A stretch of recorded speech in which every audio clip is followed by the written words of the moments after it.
Let me give you some examples of genetically modified organisms. First example, Roundup resistant soybean.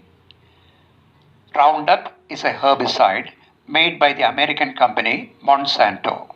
Roundup is actually an inhibitor of aromatic amino acid synthesis. So when it is sprayed on plants, the plants cannot synthesize these aromatic amino acids and they die. So Roundup acts as a weedicide. This soybean was made resistant to Roundup by introducing genes from bacteria. Another example is Bt cotton. Bt stands for Bacillus thuringiensis. It has a cry gene from the bacterium Bacillus thuringiensis. This cotton is resistant to insects. Cry gene produces a cry protein, which occurs as an inactive protein called the protoxin in the bacterium. Once it reaches the insect gut, it is converted into the active form, which attaches to the epithelial cells of the gut, creating holes in the gut. The insect cannot feed anymore and it dies. Bt cotton is mainly cultivated in Andhra Pradesh in India. Another example is a rice that produces vitamin A called miracle rice or golden rice. A gene for beta carotene was introduced into this rice. This is yellow in color because of large amounts of beta carotene. Another example is flavor saver tomato. This tomato has a long shelf life because an enzyme called polygalacturonase is silenced in this tomato. The technique is called RNA interference. So this enzyme, which is involved in ripening, is not produced in this tomato. That is why it has a long shelf life. Another example is edible vaccines produced in banana.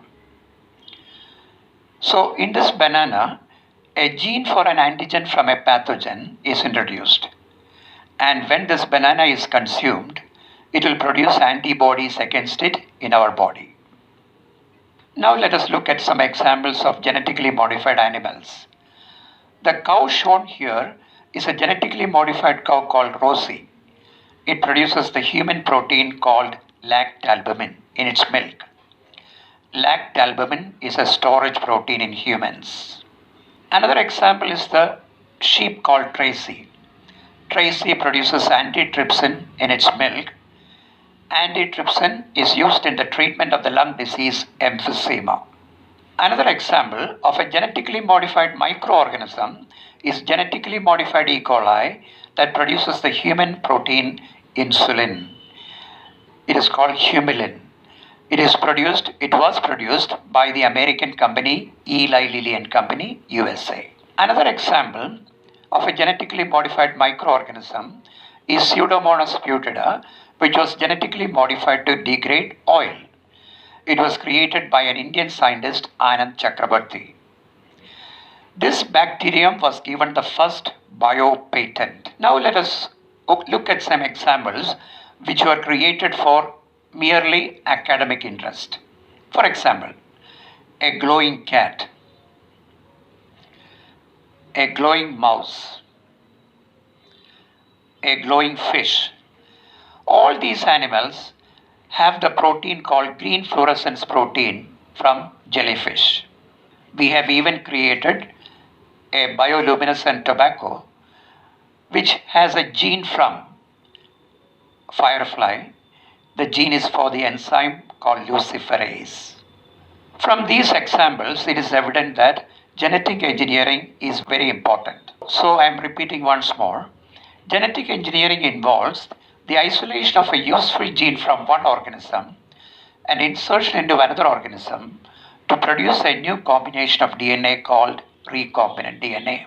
The first recombinant DNA was produced in 1972 by the scientist Paul Berg. He is called the father of genetic engineering. What he did was he inserted 3 genes of the bacteriophage called lambda phage into the DNA of the virus SV40. The first genetically modified organism was created by Stanley Cohen and Herbert Boyer in 1973. It was a genetically modified E. coli. What they did was, they introduced an antibiotic resistance gene, which is kanamycin resistance gene, from the bacterium Salmonella typhimurium into a plasmid. As you know, plasmid is an extra chromosomal circular DNA present in bacteria. This plasmid was then inserted into E. coli, in which the foreign gene was expressed.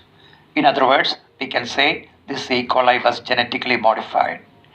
It was able to grow on a medium containing the antibiotic kanamycin.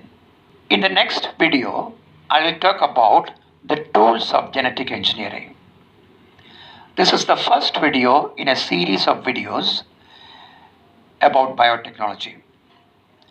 I have published a few books which will be helpful to the NEET students or students appearing for the NEET exam. One is Handbook of Biology Volume 1, which describes chapters in class 11, and Volume 2, which describes chapters in class 12. I have published another book called Biology in a Nutshell, which includes all the chapters. They are available on Amazon, and I will give the link for that below. So thank you for watching my video.